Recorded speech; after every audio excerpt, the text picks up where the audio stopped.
Two of the world's most powerful diplomats sat face-to-face earlier on Thursday. US Secretary of State Antony Blinken and Russia's Foreign Minister Sergei Lavrov met on the sidelines of the G20 meeting in New Delhi. A US official says Blinken underscored US support for Ukraine during the roughly 10-minute meeting. In prepared remarks earlier, Blinken said the unprovoked invasion had marred the G20 meeting of foreign ministers. He called it an attack on the core principles of the United Nations Charter.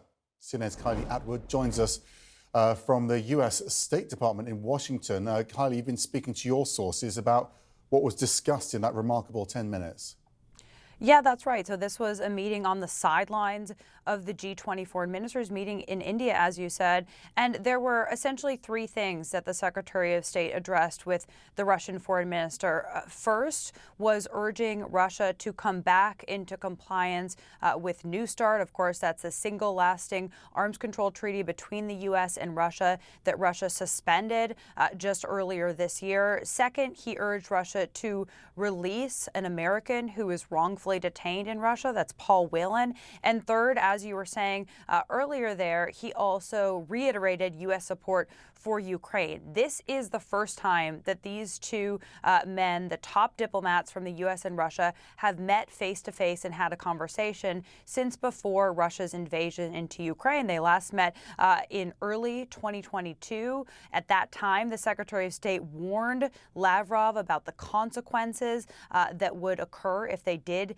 invade Ukraine. Obviously, they went ahead with that. And we do know that they had one conversation, at least, over the course of the last year, not in person, but by telephone. That was this summer when they were discussing negotiations to release Brittany Griner, who was American wrongfully detained in Russia at the time.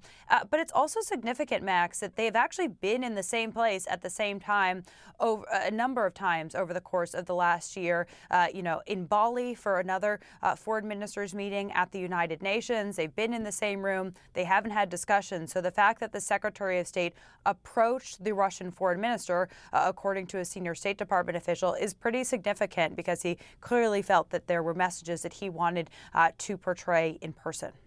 OK, Kylie Atwood, thank you very much indeed for working your sources on that. Ukraine's military says it's still holding its ground in the city of Bakhmut, but admits it's getting increasingly difficult.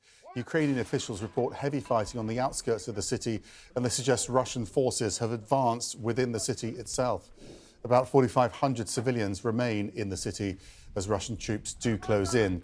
Ukraine also reports a series of Russian rocket attacks on a multi-story apartment building in the city of Zaporizhia. The attack killed at least 3 people. Emergency crews managed to rescue 9 people, including a pregnant woman. About 5 kilometers from Bakhmut is the town of Chasiv Yar. Many Ukrainians fled there to escape the fierce battles in Bakhmut. However, the military fears if Bakhmut falls, Chasiv Yar will be next. Alex Marquardt is there. This is the road on the way to Bakhmut. Cars, military vehicles bombing up and down this road, going to and from the front. You see this armored vehicle right here with a V sign for victory.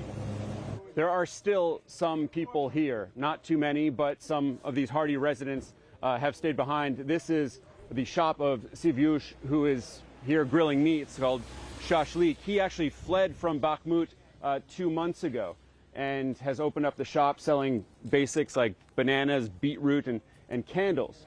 There's another man who we just met whose daughter is still in Bakhmut, one of the thousands of people there who have been asked to evacuate but are still in the city amid this incredible fighting. You can see that they put up wood there to protect those windows. So much destruction in this town. We were just farther in the center of town. It's called Chasiv Yar. This is one town over from Bakhmut, with a large group of people at a bus stop waiting for a water delivery that never came. Every few moments you can hear explosions, the sound of what we believe to be outgoing artillery fire, Ukrainians firing at Russian positions. We spoke with an older woman named Valentina, who said that there is so much flying over their heads that she is scared all the time. that they are so close to the Russian positions. That's more outgoing artillery fire. They are so close to the Russian positions that they can walk there. We also spoke with some Ukrainian soldiers like these ones who man one of those artillery positions.